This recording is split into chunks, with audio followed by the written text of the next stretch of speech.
When I was young, my family lived. I lived in Indonesia for a few years, and my mother didn't have the money to send me where all the American kids went to school, but she thought it was important for me to keep up with American education, so decided to teach me extra lessons herself, Monday through Friday. But because she had to go to work, the only time she could do it was at 4:30 in the morning. But whenever I complained, my mother would just give me one mustard look. She said, "This is no picnic for me, eat a pasta." So I know that some of you are still adjusting to be back at school, but I'm here today because I have something important to discuss with you. My father left my family when I was 2 years old, and we was by a single mom who had to work and who struggled at times to pay bill and wasn't always able to give up the thing that other kids have. There was time I missed having father in my life. There was time when I was alone and I feel like I didn't fit in. So I was always focused and I should been on school and this thing and I got more in trouble than I should have. And my life could have easily taken a turn for the worst. But I was lucky. I got a lot of second chance, and I have the opportunity to go and law school and follow my dream. My wife, our First Lady Michelle Obama, she had a similar story.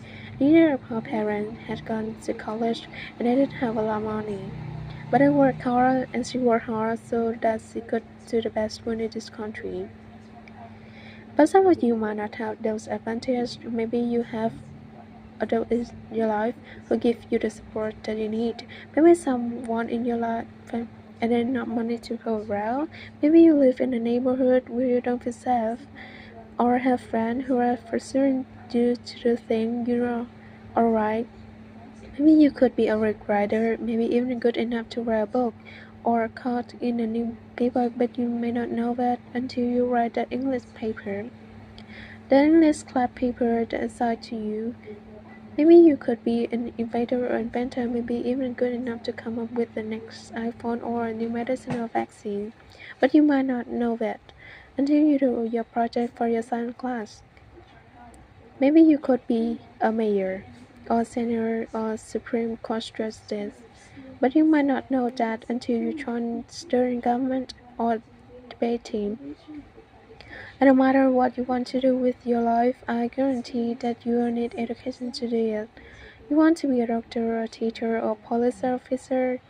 You want to be a nurse or an architect, a lawyer, or a member of our military. You are going to need a good education for every single one of those careers. You cannot drop up out of school and just grab into a good job. You got to train for it and work for it and learn for it. It is essentially important for your life and for your future.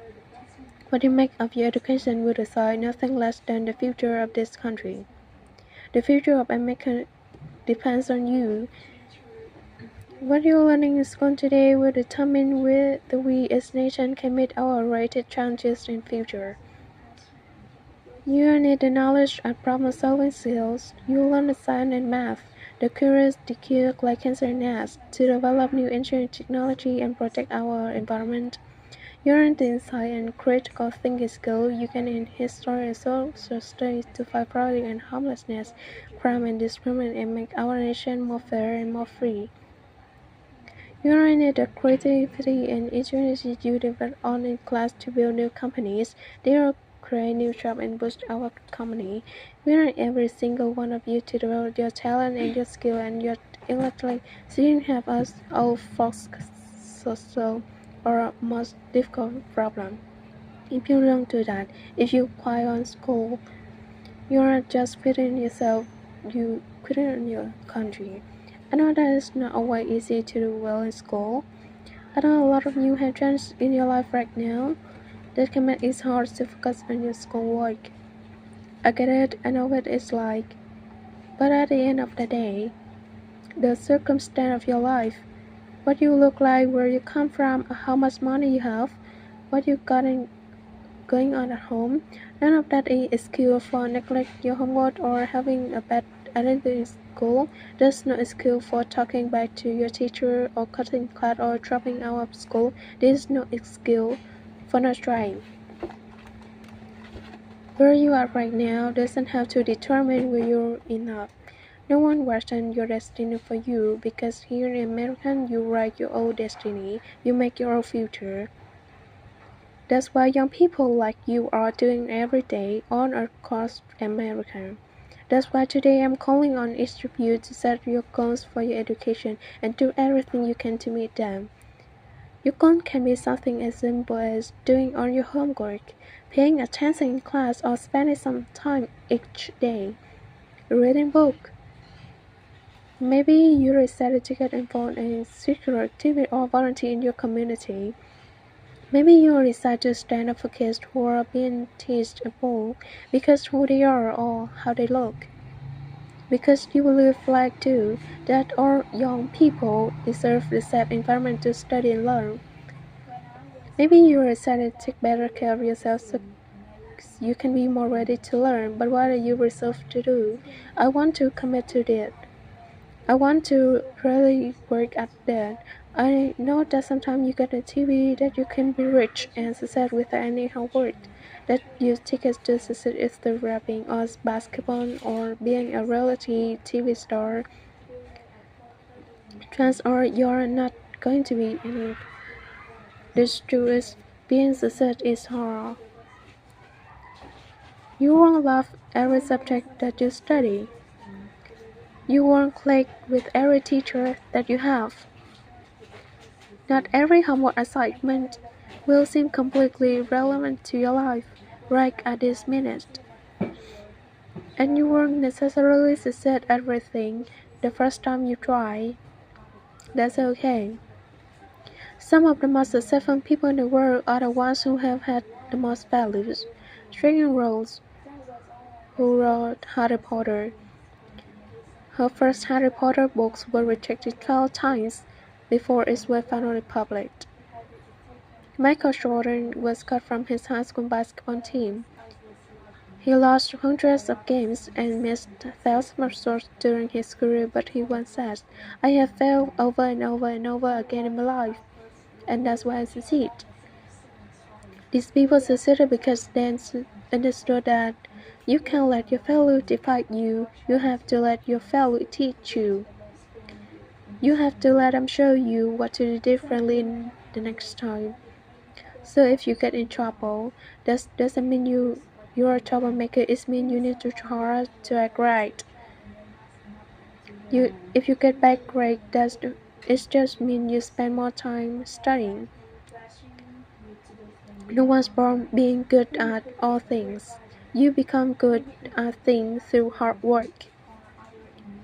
You're not vesting ethic the first time you play a new sport. You don't hit every note the first time you sing a song. You've got to practice. The same principle applies to your schoolwork. You might have to do a math problem a few times before you get it right. You might have to read something before you understand it. You definitely have to do a few drafts of a paper before it's good enough to hand it. Don't be afraid to ask questions. Don't be afraid to ask for help when you need it. I do it every day. Asking for help is a quick is a sign of strength because it's so you have admit you don't know something, and that them allow you to learn something new. So far an adult that you trust, a parent and parent or a teacher, a coach or a counselor, and ask them to help you stay on track to meet your goals. And even when you're struggling, even you're discouraged, and you feel like other people have given on you, don't ever give up on yourself. Because when you give on yourself, you give up on your country. The story of America is about people who quit when things got tough. It's people about who try hard, who love the country too much to do anything less than the best. It's a story of students who said, when you said 250 years ago and went on the way a revolution and founded this nation, young people. Students who said where you said 75 years ago who overcame depression and won a world war, who worked civil rights and put on men on the room. Students who said where you said 20 years ago who founded Google, Twitter, and Facebook and changed the way we communicate with each other. So today, I want to ask all of you, what is your contribute to me, what problems are going to solve, what discoveries will make, what will a president who come into 20 or 50 or 20 say what about all of you this for this country. Know your families, your teachers, and I are doing everything we can to make sure education answer this question. I'm working hard to fix up your classroom and gather your book and equipment and the computer you need to learn to get to your part 2. So I expect all of you to get serious this year. I expect you to put your best effort in everything to do. I expect great things from each of you. So don't let us down. Don't let your family down or your country down. Most of all, don't let yourself down. Make us all proud.